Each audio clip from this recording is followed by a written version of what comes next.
இன்றைக்கி எங்கள் வீட்டில் ஜிலேபி மீன் குழம்பு. வாங்க எப்படி வைக்கலான்னு பார்க்கலாம்.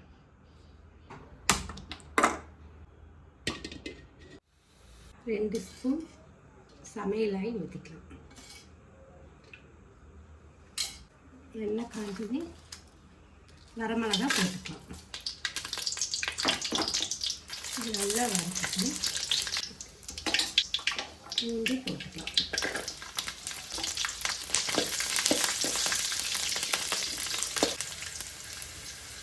சின்ன வெங்காயம் போட்டுக்கலாம்.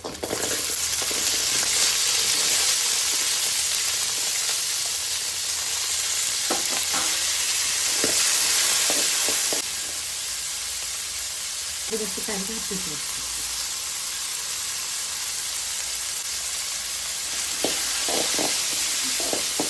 வெங்காயம் நல்லா கண்ணாடி பழத்துக்கு நல்லா வறுத்ததுக்கு முன்னாடி நம்ம சீரகம் மிளகு சேர்த்துக்கலாம்.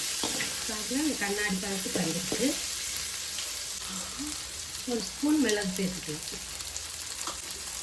ஒரு ஸ்பூன் சீரகம் சேர்த்துக்கலாம்.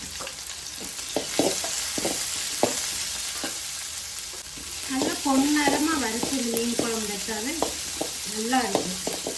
வெங்காயமெல்லாம் நல்லா வதங்கிடுச்சு. இந்த டைமில் நம்ம மல்லிப்பொடி கொஞ்சம் குழம்பு பொடி போட்டுக்கலாம்.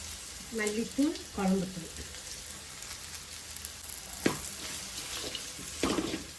நான் கொஞ்சம் தேங்காய் தான் மீன் குழம்புக்கு போடுவேன். நீங்கள் தேவையான எக்ஸ்ட்ரா போட்டுக்கோங்க. நான் இன்றைக்கி அரை மூடி தேங்காய் தான் போடுறேன்.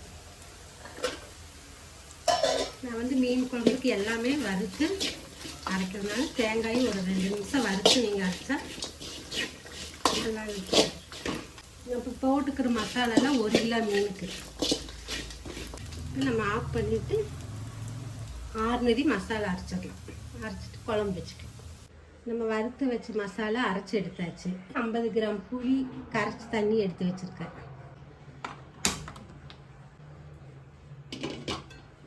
2 ஸ்பூன் எண்ணெய் ஊற்றிக்கலாம். வெந்தயம் நம்ம 1/2 ஸ்பூன் போட்டுக்கலாம். இப்போ 1/2 ஸ்பூன் கடுகு போட்டுக்கலாம்.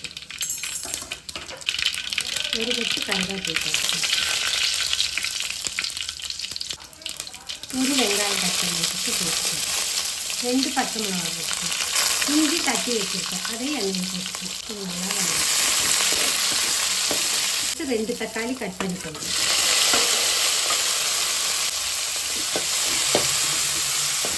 சால்ட் போட்டுக்கலாம். சீக்கிரமாக தக்காளி வதக்கி வதங்கிடும். அந்த தக்காளி நல்லா வதங்கிடும். இந்த டைமில் நம்ம புளி தண்ணி ஊற்றிக்கலாம். மீனுக்கு ஒரு 50 கிராம் புளி கரைச்சி வச்சுருக்கேன். தேங்காய் வறுத்து எடுத்து வச்ச மசாலா ஊற்றிக்கலாம்.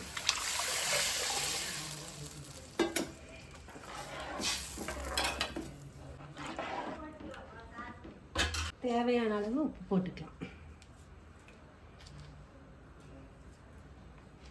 குழம்பு நல்லா கொதித்து வரட்டும். கடைசியில் நம்ம மீன் போட்டுக்கலாம்.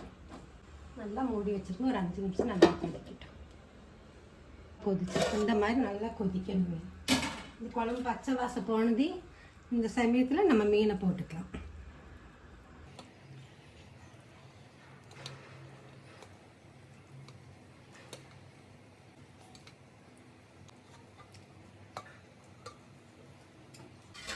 லைட்டாக மீன் முங்குற அளவுக்கு ஒரு கலர் கலக்கணும். ஸ்லோவாக வச்சாலே 10 நிமிஷம் வந்ததையும் நம்ம மீன் குழம்பு இறக்கிக்கலாம். 10 நிமிஷம் நல்லா மீன் குழம்பு கொதிச்சிட்டு அந்த எண்ணெயெல்லாம் திரண்டு நிற்கிது. மீன் அப்படியே நல்லா கொதிச்சு நல்லா இருக்குது. அப்படி மட்டும்தான் மீன் குழம்புக்கு போடுவேன். நமக்கு தேவைப்பட்டு மல்லித்தலை போட்டுக்காங்க. இப்போ ஸ்டவ் ஆஃப் பண்ணிடலாம்.